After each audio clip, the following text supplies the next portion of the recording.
الحمدللہ رب العالمین الصلاۃ والسلام علی رسولہ الکریم فاعوذ باللہ من الشیطان الرجیم بسم اللہ الرحمن الرحیم۔ سورہ البقرہ کی آیت 258 ہے۔ پیچھے یہ بات چل رہی تھی کہ آیت الکرسی سے ایک مضمون شروع کیا تھا اللہ تعالیٰ نے، جو اس بات کو ثابت کرنے کے لیے تھا کہ اللہ تعالیٰ کی ذات دائمی ہے، وہ حی و قیوم ہے، ساری کائنات اسی کے بھروسے پر کھڑی ہے، زندگی بھی وہی عطا کرنے والا ہے، اور وہ ازل سے زندہ ہے، ہمیشہ زندہ رہے گا، وہ ازل سے قائم ہے، ابد تک قائم رہے گا۔ تو ایسا نہ خیال کرو کہ اللہ تعالیٰ کی کہیں رخصت ہو جائیں گے تو تمہیں موقع مل جائے گا اپنی جان بچانے کا۔ صورتحال یہاں تک سنگین ہے کہ اللہ تعالیٰ کو نیند بھی نہیں آتی، تو کوئی لمحہ غفلت کا نہیں ہے کہ تم یہ سمجھو کہ ہو سکتا ہے ہمارا کوئی گناہ اللہ کی نظر میں نہ آیا ہو۔ پھر قیامت والے دن جو کچھ زمین و آسمان میں ہے اسی کا ہے، تو کوئی بھی ذات ایسی نہیں ہے کہ جو اتنی بڑی ہو کہ خدا کے آگے شفاعت کر سکے۔ اللہ تعالیٰ تو سب کچھ جانتے ہیں، لوگ تو کچھ بھی نہیں جانتے، تو اس لیے وہ کچھ سفارش بھی نہیں کر سکیں گے۔ اللہ کی کرسی بہت وسیع ہے، زمین و آسمان پہ اس کی حکومت قائم ہے، اور اس حکومت کو چلانے میں، زمین و آسمان کے قائم رکھنے میں، ان کو چلانے میں، ان کی حفاظت میں اللہ کو کوئی مشکل پیش نہیں آتی۔ وہ بہت بلند، بہت عظیم ہے۔ اس عظیم ہستی نے یہ قانون بنایا ہے کہ وہ زبردستی لوگوں کو ہدایت نہیں دے گا، یعنی دلوں میں ہدایت ڈال نہیں دیں گے اللہ تعالیٰ۔ البتہ اتنا کام اللہ تعالیٰ کرتے ہیں کہ ہدایت کو واضح کر دیا ہے، گمراہی کے مقابلے میں بالکل نکھر کر سامنے آ گئی ہے۔ تو اب جو طاغوت کا اپنے لیڈروں کی بات ماننے کی بجائے ان کا انکار کرتے ہوئے اللہ کی بات کو مانیں گے، تو سمجھو کہ اس نے بہت مضبوط سہارے کو پکڑ لیا ہے۔ یہ سہارا کبھی ٹوٹنے والا نہیں ہے، کیونکہ اللہ تعالیٰ سمیع علیم ہے۔ اس کے بعد فرمایا کہ یہ جو عروۃ الوثقیٰ والی ذات الہی ہے، یہ اپنے بندوں کو اندھیروں سے نکال کر روشنی کی طرف لے جاتے ہیں، اور جو طاغوت ہیں، قریش کے لیڈر ہیں، یہودی علماء جو طاغوت کا روپ اختیار کر چکے تھے، وہ ہیں، یہ سارے کے سارے روشنی سے ظلمات کی طرف ہانک لے جاتے ہیں۔ یہ سارے کے سارے دوزخ میں پڑیں گے۔ اب اپنے چند بندوں کی اللہ تعالیٰ نے 3 مثالیں آگے دے رہے ہیں، جس میں تینوں کے تینوں انبیاء ہیں، اور تینوں کے تینوں انبیاء کے ساتھ جو اللہ تعالیٰ نے ظلمات سے نکالنے کا معاملہ کیا ہے اس کی مثالیں ہیں، یا عروہ وثقیٰ کی مثال ہے کہ اللہ تعالیٰ کس قدر مضبوط سہارا ان کو حاصل تھا، اور جس نے اللہ تعالیٰ کا سہارا نہیں پکڑا اس کی کیا صورتحال ہوتی ہے۔ ان کو واضح کرنے کے لیے پہلا واقعہ جو ہے وہ ابراہیم علیہ السلام کا اور ان کے زمانے کے بادشاہ کا ہے۔ الم تر الی الذی حاج ابراہیم فی ربہ ان آتاہ اللہ الملک اذ قال ابراہیم ربی الذی یحیی و یمیت قال انا احیی و امیت قال ابراہیم فإن اللہ یأتی بالشمس من المشرق فأتی بہا من المغرب فبہت الذی کفر واللہ لا یہدی القوم الظالمین۔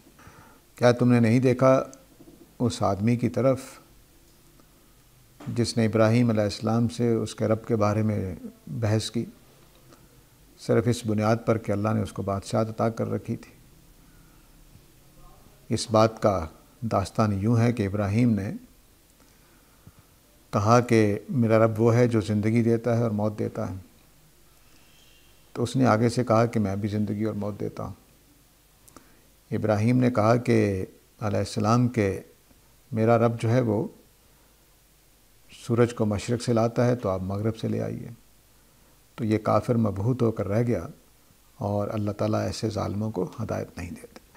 اب اس آیت کے اجزاء کو الگ الگ سمجھ لیتے ہیں۔ ابراہیم علیہ السلام سے ان کے زمانے کا بادشاہ، بعض اکثر لوگوں کی رائے یہ ہے کہ اس کا نام نمرود ہے، بعض مفسرین کی رائے یہ ہے کہ وہ حمورابی کے زمانے میں معاملہ ہوا تھا۔ جو بھی ہو بادشاہ تھا، بہرحال اللہ تعالیٰ نے نام نہیں لیا۔ تو ابراہیم علیہ السلام کے زمانے کا جو بادشاہ تھا، نمرود ہو یا حمورابی ہو، وہ جب ابراہیم علیہ السلام گئے ہوں گے بتوں کے توڑنے کے بعد، پکڑ کے بادشاہ کے پاس جب بلایا گیا ہوگا، یہ غالباً اس وقت کا واقعہ ہے، تو وہ صرف اس وجہ سے یہ بحث کر رہا تھا کہ اللہ نے اس کو بادشاہت عطا کر رکھی تھی۔ مطلب یہ کہ وہ بجائے اس کے کہ شکر ادا کرتا، خدا کی خدائی کو مانتا، توحید کا قائل ہوتا، اس کے بجائے اس نے اپنے بادشاہی کے زوم میں یہ تصور کیا کہ بس میں بادشاہ ہوں، بات کر سکتا ہوں، اور ابراہیم میری رعایا ہیں علیہ السلام، تو ان کے ساتھ میں جو چاہے سلوک کر سکتا ہوں۔ تو بجائے شکر کے اس نے یہ سوال ابراہیم علیہ السلام سے کیا۔ ابراہیم علیہ السلام نے جو پہلی دلیل دی کہ میرا رب کون ہے، جو پہلی بات کہی وہ یہ کہ میرا رب وہ ہے جو زندگی دیتا ہے اور موت دیتا ہے۔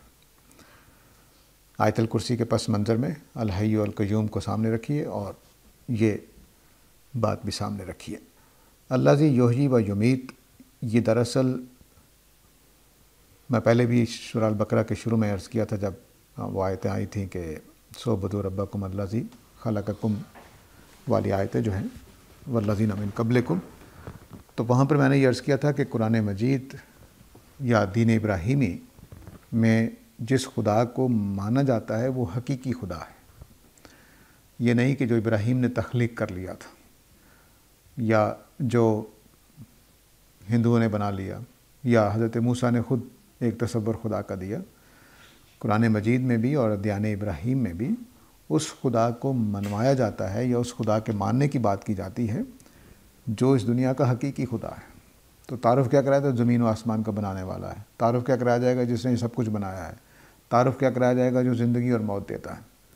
یہ نہیں کہ وہ خدا جو ابراہیم تعارف کرا رہے ہیں، نہیں، وہ نہیں۔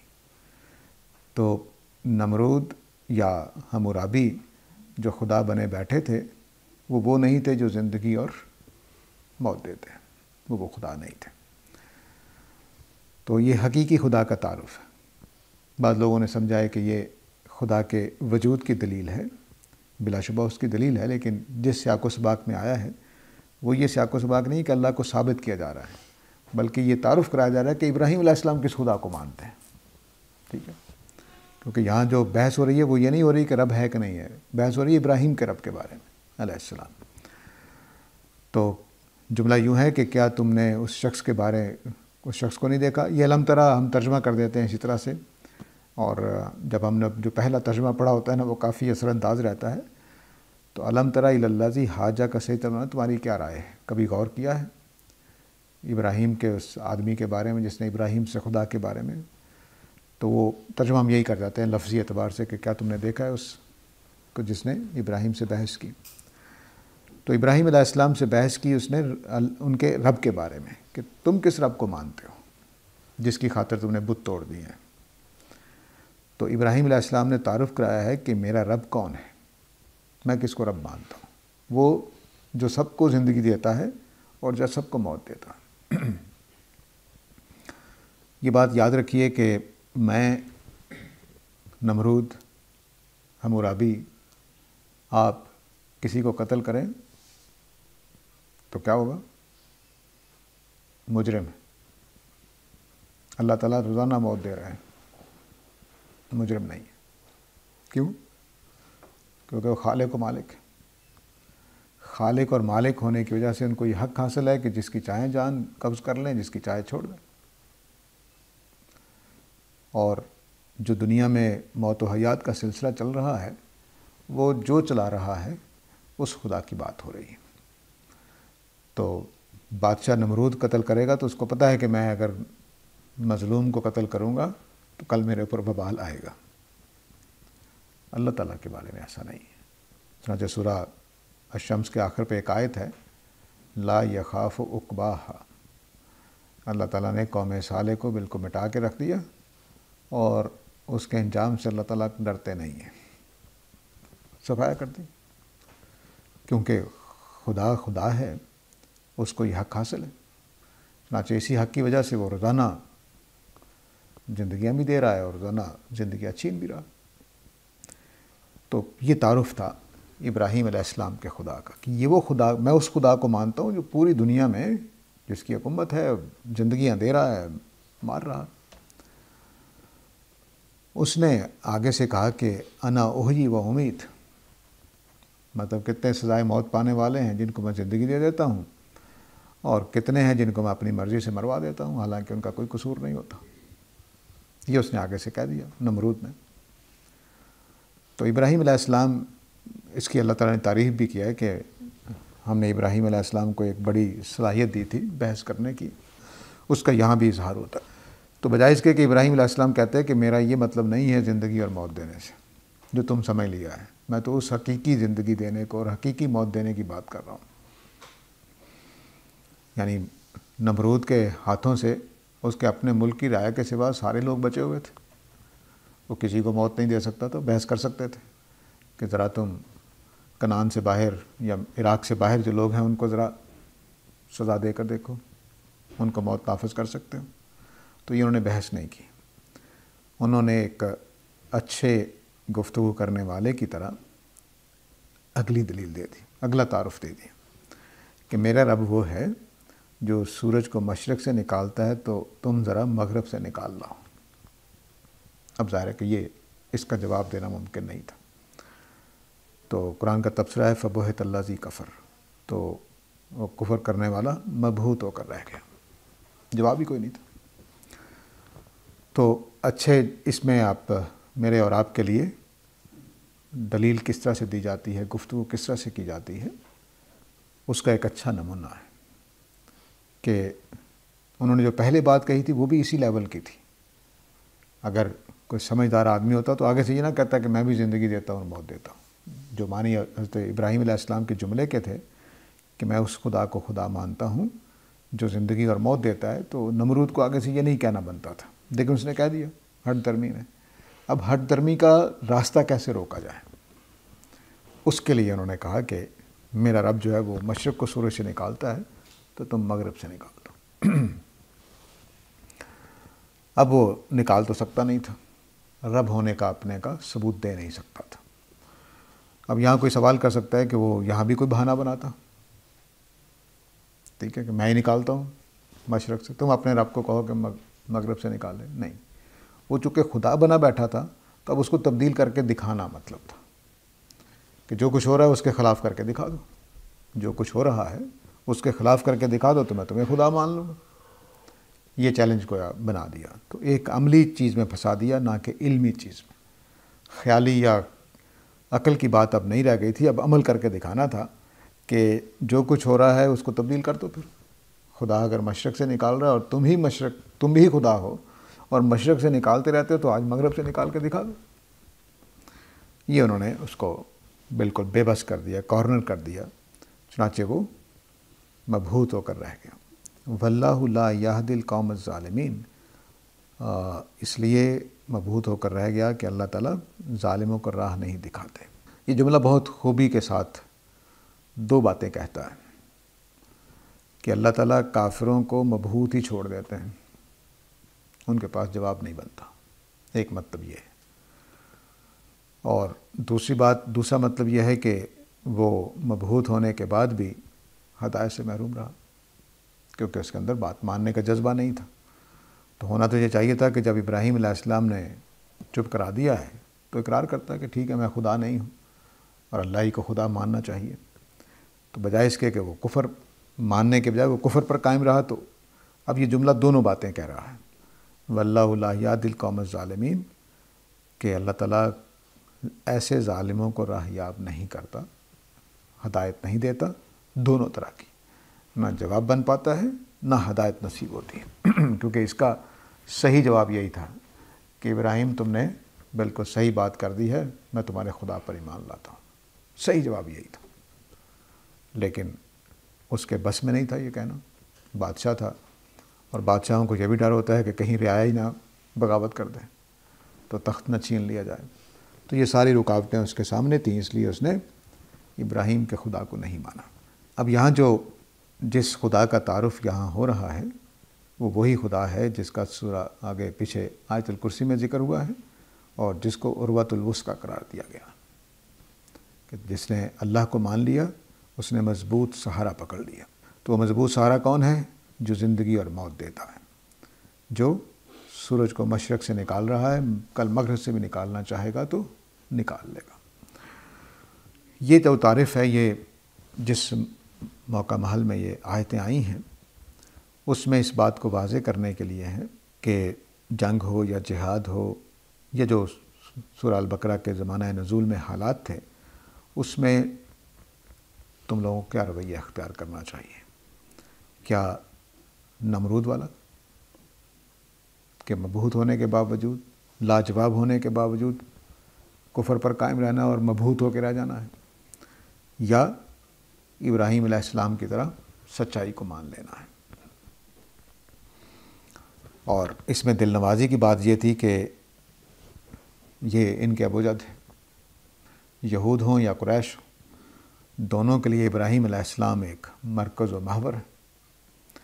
اگرچہ یہود نے بعد میں حضرت موسیٰ کو مرکز محور مان لیا تھا، لیکن بہرحال ابراہیم علیہ السلام کا بھی وہ انکار نہیں کرتے تھے اور پوری شان کے ساتھ مانتے تھے۔ تو ایک خاندانی ہونے کی نسبت بھی تھی، پھر نمرود جیسے بادشاہ یا حمورابی جیسے بادشاہ کے سامنے اس طرح خوبصورت گفتگو کی جو بات تھی وہ، پھر توحید کا جو پیغام تھا وہ، پھر عروہ وثقیٰ کا جو پیغام تھا وہ، اور پھر ایک جابر بادشاہ کے سامنے اتنی خوبصورتی سے گفتگو کرنے کا جو سب کچھ تھا، وہ ابراہیم علیہ السلام کا بھی ایک مقام بہت بلند نظر آ رہا ہے، اور جو باپ کے ساتھ محبت ہوتی ہے وہ بھی اثر انداز ہو رہی ہے۔ تو گویا ایک ایسی جگہ پہ یہ آیت ہے کہ ادھر عروۃ الوثقیٰ، ادھر ابراہیم علیہ السلام، ادھر آیت الکرسی، اور بیچ میں یہ ایک خوبصورت واقعہ جس نے توحید، خدا پر بھروسہ کرنے، اور جو پیچھے مضمون چل رہا تھا سورہ البقرہ میں، جنگ کا، اللہ کی راہ میں نکل پڑنے کا، دین باطل کو چھوڑ کر حق کو قبول کرنے کا، وہ سارے کے لیے مضبوط بنیاد فراہم کر دی گئی۔ تو یہ پہلا واقعہ ہے، پہلی مثال ہے جو عروۃ الوثقیٰ والی ذات کا تعارف کرانے کے لیے پیش کی گئی ہے، اور اس میں یہ بتایا گیا ہے کہ اللہ تعالیٰ ان لوگوں کو ظلمات ہی میں چھوڑ دیتے ہیں جو خود طاغوت ہوتے ہیں۔ تو گویا یہاں سمجھ لیجئے کہ جو بادشاہ ہے وہ ایک طاغوت کی جگہ پہ ہے، تو اپنی قوم کو بھی اس نے گمراہ کیا تھا اور خود بھی مبہوت ہو کر رہ گیا۔ دوسری جو مثال دی ہے، دوسرا واقعہ جو بیان کیا ہے، او کالذی مر علی قریۃ وہی خاویۃ علی عروشہا قال انا یحیی ھذہ اللہ بعد موتہا فاماتہ اللہ مئۃ عام ثم بعثہ قال کم لبثت قال لبثت یوما او بعض یوم قال بل لبثت مئۃ عام فانظر الی طعامک وشرابک لم یتسنہ وانظر الی حمارک وَلِنَجْعَلَكَ آیَةً لِلنَّاسِ وَانظُرْ إِلَى الْعِظَامِ كَيْفَ نُنشِزُهَا ثُمَّ نَكْسُوهَا لَحْمًا۔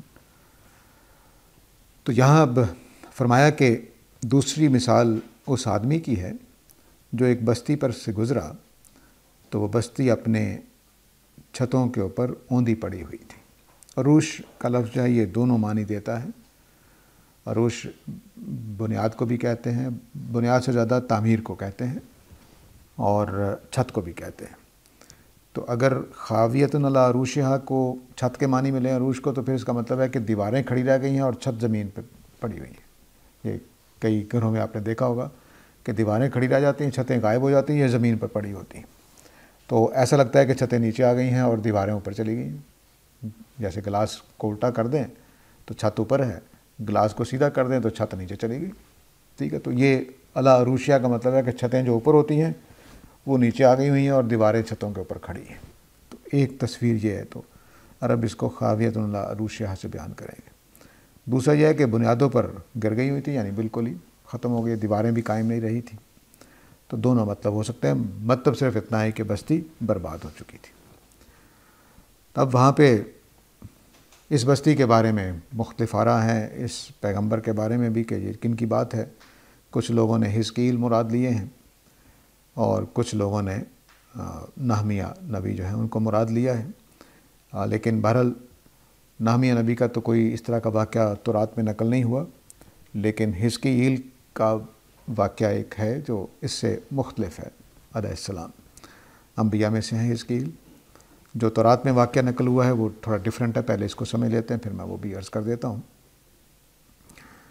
کہ بستی اپنی چھتوں پر الٹی ہوئی تھی، یعنی دیواریں کھڑی تھیں اور چھتیں زمین بوس تھیں یا بنیادوں ہی پر گر گئی ہوئی تھی۔ لگتا ہے کوئی اللہ کا عذاب آیا تھا۔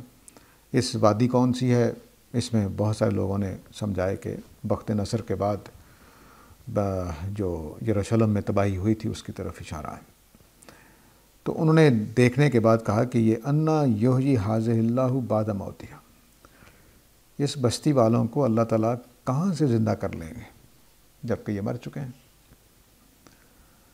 تو اللہ تعالیٰ نے کیا کیا کہ جواب دینے کی بجائے فَأَمَاتَهُ اللَّهُ مِئَةَ عَامٍ، اللہ تعالیٰ نے ان بزرگوں کو 100 سال کے لیے موت دے دی، 100 سال کے لیے مار ڈالا۔ ثُمَّ بَعَثَهُ، 100 سال کے بعد پھر جگایا۔ قَالَ كَمْ لَبِثْتَ، تو اللہ تعالیٰ نے پوچھا کہ کتنے سال رہے ہو یہاں، کب کتنے دیر رہے ہو۔ قَالَ لَبِثْتُ يَوْمًا أَوْ بَعْضَ يَوْمٍ، تو انہوں نے کہا کہ ایک دن یا کچھ گھنٹے۔ اب اللہ تعالیٰ کیا کہہ رہے ہیں، 100 سال پڑے رہے وہاں پر، 100 سال پڑے رہے، لیکن ان کا احساس اتنا ہی تھا کہ بس گھنٹہ 2 گھنٹہ سویا ہوں یا ایک دن سویا ہوں۔ تو فرمایا کہ قَالَ بَل لَبِثْتَ مِئَةَ عَامٍ، فرمایا کہ نہیں تم 1-2 دن نہیں رہے بلکہ 100 سال رہے ہو۔ فَانظُرْ إِلَىٰ طَعَامِكَ وَشَرَابِكَ لَمْ يَتَسَنَّ، تم اس کھانے کی طرف دیکھو اور اپنے پانی کی طرف دیکھو، اس میں کوئی خرابی پیدا نہیں ہوئی۔ وَانظُرْ إِلَىٰ حِمَارِكَ، اور اپنے گدھے کی طرف دیکھو، گل سڑ گیا، اس کی کوئی چیز باقی نہیں رہی۔ وَلِنَجْعَلَكَ آیَةً لِلنَّاسِ وَانظُرْ إِلَىٰ الْعِظَامِ كَيْفَ نُنشِزُهَا، فرمایا کہ ہم تمہیں لوگوں کے لیے ایک نشانی بنا دیں گے، تو اب ذرا ان ہڈیوں کی طرف دیکھو، ہم ان کو کیسے دوبارہ اٹھا کھڑا کرتے ہیں۔ ثُمَّ نَكْسُوهَا لَحْمًا، پھر ہم کس طرح سے ان کے اوپر گوشت چڑھا دیں گے۔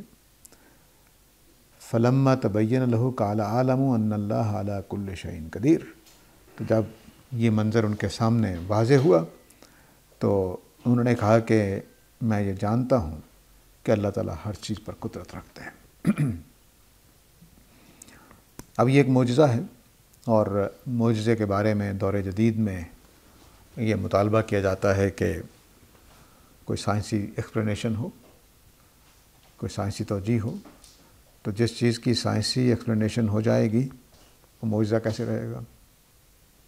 وہ تو میں آپ بھی کر سکتے ہیں کہ کوئی ایسا ٹرک نکال لیں کہ لوگوں کو کچھ دکھائی دے، ہو کچھ۔ تو یہ معجزہ تھا، خالصتاً اللہ کے حکم سے ہوا تھا۔ جس کلمہ کن سے یہ کائنات بنی ہے اسی طرح کے کلمات سے یہ سارا کچھ ہو رہا تھا۔ اللہ نے ایک آدمی کو جو بھی تھے ان کو وفات دی، 100 سال وہیں اس بستی میں پڑے رہے، ان کا کھانا بھی وہاں تھا، ان کا پانی پینے کا جو مشروب تھا، لگتا یہی ہے کہ وہ بھی پانی خالص نہیں تھا بلکہ کوئی دودھ وغیرہ یا کوئی اس طرح کی چیز، کیونکہ لم یتسنہ دونوں کے لیے آیا۔ تو وہ نہ کھانا خراب ہوا تھا نہ پانی خراب ہوا، جو پینے کا مشروب تھا ان کا، نہ وہ خراب ہوا تھا نہ وہ خراب ہوا تھا، جبکہ گدھا گل سڑ گیا ہوا تھا۔ تو گویا 2 چیزیں بالکل محفوظ رہیں، ایک یہ بزرگ 100 سال تک جیتے جاگتے رہے، اور جو ان کا کھانا پینا تھا وہ بھی بالکل صحیح رہا، لیکن گدھا گل سڑ گیا ہوا تھا۔ اس گدھے کو ان کے سامنے، ان بزرگوں کے سامنے ان کی ہڈیاں ٹھیک کی گئیں گدھے کی، ان کے اوپر گوشت چڑھا کر جیتا جاگتا بنا دیا گیا۔ یہ واقعہ یہاں بیان ہوا ہے، اور حزقیل کا جو واقعہ تورات میں بیان ہوا ہے یعنی بائبل میں، وہ کچھ یوں ہے کہ بستی میں گئے تو اس بستی میں یہاں ان کے اپنے مرنے کا ذکر ہے، وہاں ان کے اپنے مرنے کا ذکر نہیں ہے، بلکہ انہوں نے مطالبہ کیا تو اللہ تعالیٰ نے ان سے کہا کہ تم ایسا کرو کہ تم نبوت کرو، یعنی میری بنیاد پر ایک بات کہو تو انہوں نے ہڈی گلی سڑی کسی یروشلم کی بستی میں گئے تو لاشیں پڑی ہوئی تھیں، تو انہوں نے ان کو نبوت کی کہ زندہ ہو جاؤ، وہ ہڈیاں کھڑی ہو گئیں۔ پھر انہوں نے کہا کہ ان کے اوپر گوشت چڑھ جائے، گوشت چڑھ گیا۔ پھر انہوں نے کہا کہ زندگی مل جائے، زندگی مل گئی۔ تو اس طرح سے جتنے بھی وہاں لوگ پڑے ہوئے تھے وہ سارے کے سارے زندہ ہو گئے، جبکہ قرآن مجید میں واقعہ کچھ یوں ہے۔ لگتا ہے کہ یہی واقعہ ہوگا یا وہ ایک الگ واقعہ ہوگا، یہ ایک الگ واقعہ ہے، تو ان بزرگوں کا ہمیں پھر پتہ نہیں۔ اگر وہ ایک الگ واقعہ ہے اور یہ الگ واقعہ ہے تو ہم پھر ان بزرگوں سے واقف نہیں ہیں کہ یہ کون ہے۔ لیکن بہرحال معلوم یہی ہوتا ہے کہ یہ انبیاء میں سے ہونے چاہیے، رسولوں میں سے ہونے چاہیے، کیونکہ اس طرح کے معاملات اللہ تعالیٰ انبیاء کے ساتھ ہی کرتے ہیں۔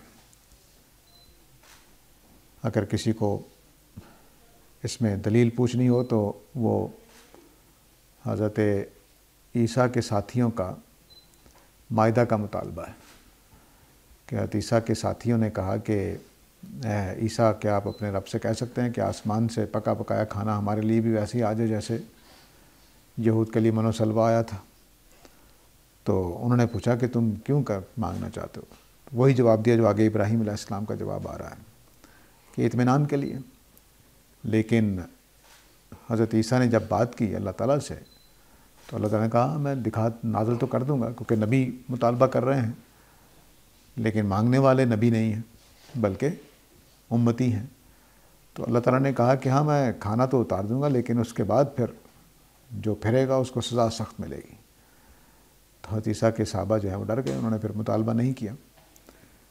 تو اس سے پتہ چلتا ہے کہ جو انبیاء ہیں ان کے مطالبات پورے کر دی جاتے ہیں، کیونکہ ان کو نبوت کا جو کام کرنا ہوتا ہے اس کے لیے یہ چیزیں ہو سکتی ہیں، جیسے آگے ابراہیم علیہ السلام کا یا ان بزرگوں کا ذکر ہوا ہے۔ تو اگر یہ عام انسان ہوتے، امتی ہوتے، تو یہ بات پوری نہ کی جاتی ان کے ساتھ کہ وہ جا کر بستی کو کہیں کہ جو الٹی ہوئی ہے کہ اب اللہ تعالیٰ کیسے زندہ کرے گا، اور پھر اللہ تعالیٰ ایک پورا 100 سال کا کام کر دیں۔ اگلا جو تیسرا واقعہ ہے تو معجزات اللہ کے معجزے کے اندر سائنس یہ ہے کہ اللہ تعالیٰ کا حکم ہوتا ہے، بس وہ ابراہیم علیہ السلام کی آگ ٹھنڈا کرنا چاہیں کر دیتے ہیں، وہ مٹی سے آدم بنانا چاہیں آدم بنا دیتے ہیں، وہ زندگی دینا چاہیں زندگی دے دیتے ہیں۔ وہ حضرت یحییٰ کے والدین جو ہوتے ہیں بوڑھے ہو چکے ہیں، والدین دونوں اس قابل نہیں ہیں، والدہ اس شروع سے ہی اولاد جننے کے لائق نہیں ہیں، اور والد ہیں وہ نہایت بوڑھے ہو چکے ہوئے ہیں، لیکن اللہ تعالیٰ بڑھاپے میں ان کو اولاد دے دیتا ہے۔ تو یہ خدا کی دنیا ہے، خدا اس کو چلاتے ہیں۔ عمومی طور پر وہ اپنا یہ پردہ نہیں ہٹاتے، لیکن انبیاء کے لیے ان کی کہہ لیجیے کہ اعتماد کے لیے، جیسے خود نبی کریم صلی اللہ علیہ وسلم کے بارے میں جب سورہ نجم میں پہنچیں گے تو اللہ تعالیٰ نے بتایا ہے کہ میں نے کس طرح کے بڑی نشانیاں ان کو دکھائیں تاکہ ان کو یقین ہو کہ وہ اللہ تعالیٰ کے ساتھ معاملہ ان کا، اور اللہ تعالیٰ نے ان کو نبوت دی ہے اور وہ پورے اعتماد کے ساتھ پھر بات کر سکیں۔ ایسا ہی ان انبیاء کے ساتھ بھی سورہ نجم والا معاملہ ہی ہے جو یہ ہوا ہے۔ نبی کریم صلی اللہ علیہ وسلم کی معراج ہو، نجم والا واقعہ ہو، اور ابراہیم علیہ السلام کے ساتھ جو آگے واقعہ آ رہا ہے وہ ہو، حزقیل علیہ السلام کے ساتھ یہ واقعہ جو بھی میں نے بیان کیا ہے، یہ گویا ان کے وہ آیات ربہ الکبریٰ ہیں جن کو ان کو دکھایا جاتا ہے تاکہ وہ کار نبوت کو اچھے طریقے سے کر سکیں۔ آگے جو واقعہ ہے وہ ابراہیم علیہ السلام کا ہے۔ اذ قال ابراہیم ربی ارنی کیف تحیی الموتیٰ۔ تو یاد کرو جب ابراہیم نے کہا کہ اے میرے رب مجھے دکھائیے کہ آپ مردوں کو کیسے زندہ کریں گے۔ قال اولم تؤمن، اللہ نے دریافت فرمایا کہ کیا تم ایمان مانتے نہیں ہو اس بات کو؟ قال بلی ولکن لیطمئن قلبی، کہتے ہیں کیوں نہیں، میں مانتا ہوں کہ آپ مردوں کو زندہ کر سکتے ہیں، لیکن اپنے دلی اطمینان کے لیے ایسا مانگا۔ اب کیا ایمان اور دلی اطمینان میں فرق ہے کچھ؟ ایک سوال یہ پیدا ہو جاتا ہے۔ دوسرا سوال یہ پیدا ہو سکتا ہے کہ ابراہیم علیہ السلام کو اطمینان کیوں نہیں تھا اللہ تعالیٰ کی باتوں پر؟ ٹھیک ہے، تو یہ وہ سوالات ہیں جو اس جملے کو سنتے ہی پیدا ہوتے ہیں۔ یہ اس لیے کہ ہم نے جو اطمینان کے معنی طے کر رکھے ہیں اس کے لحاظ سے یہ سوال پیدا ہوتے ہیں۔ سادہ بات اتنی تھی کہ انہوں نے کہا کہ میں دیکھنا چاہتا ہوں کہ آپ کیسے مردوں کو زندہ کرتے ہیں، کہ میں ایمان والا ہوں لیکن جو کبھی کبھی دل میں ترددات پیدا ہو جاتے ہیں، کتنا مشکل کام ہے، کیسے ہوگا کیسے نہیں ہوگا، وہ تردد دور ہو جائے۔ اطمینان الٹ ہے تردد کا اور حرکت کا۔ اطمینان الٹ ہے بے اطمینانی کا نہیں، بے ایمانی کا نہیں، یہ بے یقینی کا نہیں ہے۔ اطمینان الٹ ہے عربی زبان میں تردد کا اور حرکت کا۔ یعنی آپ چلتے چلتے رک جائیں تو اطمینان نہ، آپ ساکن ہو گئے ہیں تو اطمینان ہو گیا ہے۔ آپ غور و خوض کرتے ہوئے کسی جگہ پہ پہنچ رہے ہیں، آج یہ رائے کل یہ رائے، اور ایک جگہ پہ پہنچ گئے تو یہ اطمینان ہو گیا۔ تو یہ اصل میں دراصل صرف اپنے ایک مشاہدے کے بعد دلی تسکین کے معنی میں یہاں بولا گیا ہے کہ میرا جو تردد ہے وہ دور ہو جائے گا بس۔ اب یہ اطمینان خدا کی قدرت پر نہیں ہے کہ اللہ تعالیٰ کر نہیں سکتے، اس بات پر ہے کہ ہوگا کیسے۔ ان کا جو جملہ ہے وہ کیف تحیی الموتیٰ کا ہے کہ آپ زندہ کیسے کریں گے۔ یہ نہیں ہے کہ آپ زندہ کر سکتے ہیں کہ نہیں، یہ سوال نہیں، ٹھیک ہے۔ تو کیسا کے اندر کہ کیسے زندہ کریں گے، اس کے اندر ایمان بھی چیلنج ہو رہا تھا۔ اس کی پہلی تسلی ہو گئی کہ نہیں ایمان تو ہے، یہ مجھے پتہ ہے کہ آپ کر سکتے ہیں، لیکن کیسے کریں گے وہ سوال کا جواب۔ اب اللہ تعالیٰ نے ان کا دل مطمئن کرنے کے لیے طریقہ کیا اختیار کیا۔ قال فخذ اربعۃ من الطیر، کہ آپ 4 پرندے لے لیجئے، فصرہن الیک، اور ان کو اپنے سے عادی کر لیجئے، مانوس کر لیجئے۔ ثم اجعل علی کل جبل منہن جزءا، پھر ان میں سے ان کو کاٹ دیجئے اور کاٹ کر ان میں سے ایک ایک جز مختلف پہاڑوں پہ رکھ دیجئے۔ ثم ادعوہن یاتینک سعیا، پھر ان کو تم آواز دینا تو وہ تمہاری طرف بھاگتے ہوئے آئیں گے۔ وَاعْلَمْ أَنَّ اللَّهَ عَزِيزٌ حَكِيمٌ، اور جان رکھو کہ اللہ تعالیٰ عزیز و حکیم ہے۔ اب اسکیم کیا بتائی کہ 4 پرندے لے لیجئے، انہیں اپنے سے عادی کر لیجئے، انہیں مانوس کر لیجئے، آپ ان کو آواز دیں وہ آ جائیں، آپ ان کو آواز دیں وہ چلے جائیں، جیسے ہم سدھا لیتے ہیں۔ تو یہ تعلق آپ پرندوں کے ساتھ پیدا کر لیجئے، 4 پرندوں کے ساتھ۔ انہوں نے 4 پرندے لے لیے ہوں گے اور پھر سدھا لیا ہوگا اپنے ساتھ، وہ ان کو آواز دیتے ہوں گے، وہ بھاگے ہوئے آ جاتے ہوں گے، وہ ان کو بھگاتے ہوں گے، بھاگ جاتے ہوں گے۔ یہ جب کر لیا انہوں نے تو پھر انہوں نے کیا کیا کہ ان 4 کو ذبح کیا، ٹکڑے کیے ان کے، یعنی مار دیا، ان کو مار دیا اور پھر مختلف پہاڑوں پر ان کے ٹکڑے رکھ دیے، پھر ان کو آواز دی تو وہ پرندے اسی طرح سے بھاگتے ہوئے ان کے پاس آ گئے۔ تو فرمایا کہ تم ایسا کر لو، یہ طریقہ بتا دیا۔ ظاہر ہے کہ آگے اللہ تعالیٰ نے بتایا کہ انہوں نے کیا کہ نہیں کیا، لیکن بہرحال انہوں نے کیا ہوگا۔ تو اس کے بعد وہ پرندے زندہ ہو کر ان کے پاس آ گئے ہوں گے۔ تو جان لیجئے کہ اللہ تعالیٰ عزیز اور حکیم ہے۔ اب یہ مشکل جملوں میں سے ہے، کیونکہ اوپر کی پوری بات میں حکمت کیا ہے اور خدا کا عزیز ہونا کیسے نکل رہا ہے وہ سمجھنا چاہیے۔ عزیز ہونے کا مطلب ہے زبردست، تو ٹھیک ہے، اللہ تعالیٰ نے بے جان پرندوں کے ٹکڑوں میں زندگی ڈال دی۔ حکیم ہونا کیسے ہے؟ حکیم ہونا یعنی اللہ تعالیٰ نے ابراہیم علیہ السلام کی مطالبے پر حکمت کے ساتھ معاملہ کیا ہے۔ ایسا نہیں کیا کہ ڈانٹ دیا، نہیں، ان کو جس اطمینان کی ضرورت تھی کہ وہ اس پروسیس کو دیکھنا چاہتے تھے کہ کیسا ہوتا ہے، وہ اللہ تعالیٰ نے دکھا دی، لیکن دکھایا کتنا؟ بس جتنا دکھا سکتے تھے۔ یعنی ایسا نہیں ہوا کہ پرندوں میں جیسے وہ ان بزرگوں حزقیل کے ساتھ ہوا کہ ہڈیاں اٹھیں، ہڈیاں جڑ گئیں آپس میں اور ان کے اوپر گوشت چڑھ گیا، ایسا نہیں ہوا، بلکہ وہ پرندے جو تھے 1 سیکنڈ میں جیسے ہی انہوں نے آواز دی اڑتے ہوئے واپس آ گئے۔ تو حزقیل کے ساتھ یا ان صاحب کے ساتھ پورا ایک پروسیس ان کے سامنے ہوا ہے، ہڈیاں کھڑی ہوئی ہیں، ہڈیاں جڑ گئی ہیں اور پورا ڈھانچہ بن گیا ہے گدھے کا، پھر اس گدھے کے ڈھانچے کے اوپر گوشت چڑھ گیا ہے اور پھر وہ زندہ ہو گیا۔ تو یہ کچھ زیادہ تفصیلی تھا ابراہیم علیہ السلام کے ساتھ زیادہ تفصیلی نہیں ہے، ٹھیک ہے۔ اس کا مطلب یہ ہے کہ کیفا کے اندر جو اللہ نے جس بات کا جواب دیا ہے وہ طریقہ کار کا نہیں، بلکہ اس کا تھا کہ زندہ کرنے میں ایک لمحہ ہی لگتا ہے، زیادہ ٹائم نہیں لگتا۔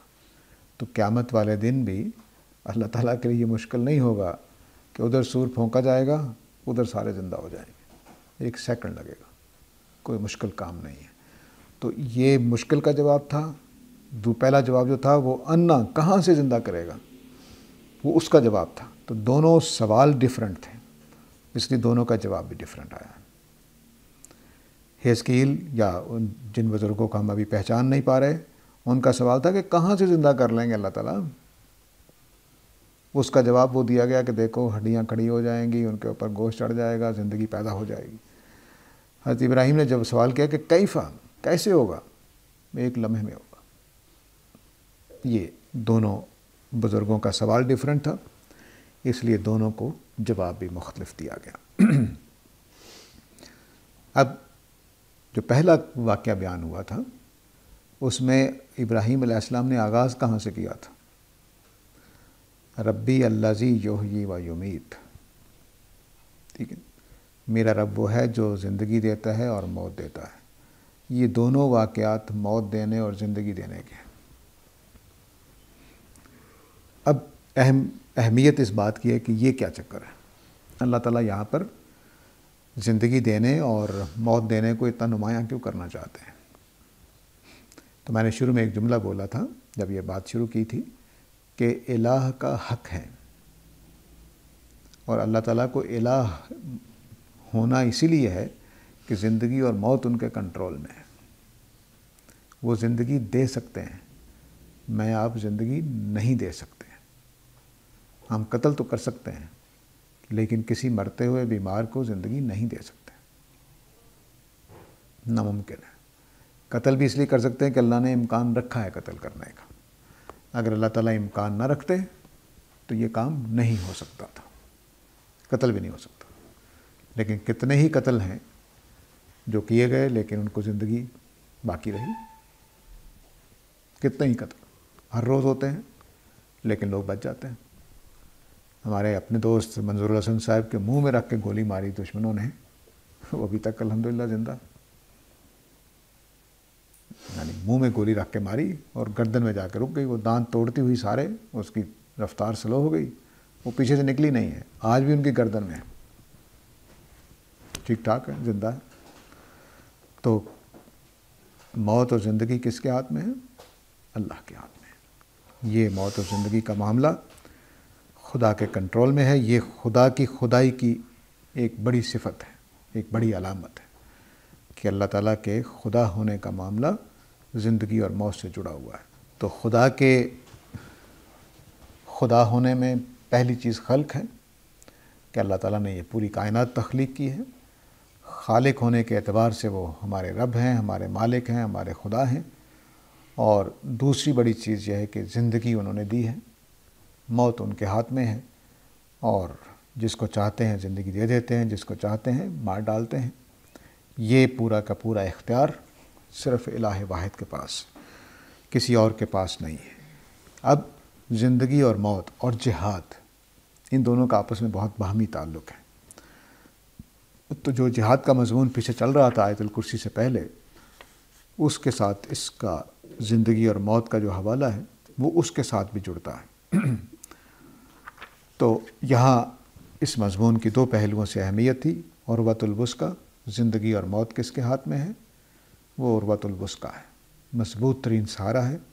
اور جہاد کے اعتبار سے زندگی اور موت کس کے ہاتھ میں ہے؟ اور خدا کی خدائی کے اعتبار سے خدا ہونے کے لیے زندگی اور موت کا کیا معاملہ ہے، وہ سارا کچھ یہاں بیان ہو گیا ہے، خدا کا تعارف زندگی اور موت کے پہلو سے۔ تو یہ جو خدا کی کائنات میں زندگی اور موت کا یہ معاملہ چل رہا ہے، کس کو یہ معجزات دکھانے ہیں، کس کو نہیں دکھانے، یہ خدا کی حکمت ہے۔ وہ اپنی حکمت کے تحت کچھ کو دکھا دیتا ہے۔ نمرود بے بس ہو کے رہ جاتا ہے، اس کو نہیں دکھایا کیونکہ وہ ظالمین میں سے تھا۔ حزقیل اور ابراہیم ظالمین میں سے نہیں تھے۔ جیسے میں عرض کر چکا ہوں کہ یہ صرف مومنین کو بھی نہیں دکھایا جاتا، اس طرح کی چیزیں ہو سکتا ہے کہ ختم نبوت سے پہلے عام لوگوں کو بھی ہوتی ہوں، لیکن جتنے بھی واقعات بیان ہوئے ہیں اس طرح کے معجزانہ، وہ غیر انبیاء کے ساتھ نہیں دکھائے گئے۔ قرآن مجید میں وہ انبیاء یا انبیاء کے حوالے سے ان کی ماں یا بہن یا جو کچھ بھی ہے ان کے ساتھ ہوگا۔ تو حضرت عیسیٰ کی والدہ معجزہ ہوا حضرت عیسیٰ کی وجہ سے کہ وہ بن شوہر کے صاحب اولاد ہوئیں۔ حضرت موسیٰ کی والدہ کے ساتھ معاملہ ہوا، وہ بھی سارے کے سارا حضرت موسیٰ کی وجہ سے ہوا، ویسے نہیں ہوا۔ حضرت زکریا کے ساتھ معاملہ ہوا، وہ بھی حضرت یحییٰ کی وجہ سے ہوا، ویسے نہیں ہوا۔ تو اس لیے پورے قرآن مجید میں غیر نبی کی کوئی کرامت ظاہر نہیں کی گئی، یا اگر وہ غیر نبی تھے تو وہ رسول جو ان کے گھر میں پیدا ہونے والا تھا اس کی وجہ سے ایسا معاملہ ہوا۔ تو یہ وقت ہو چکا ہے تو ہم یہاں روک لیتے ہیں۔ آگے جو مضمون ہے وہ دوبارہ اللہ کے راستے میں خرچ کرنے سے جڑ جائے گا، جو جہاد کے حوالے سے مسلسل ایک مضمون چل رہا تھا، تو انشاءاللہ اگلے درس میں انشاءاللہ دیکھیں گے۔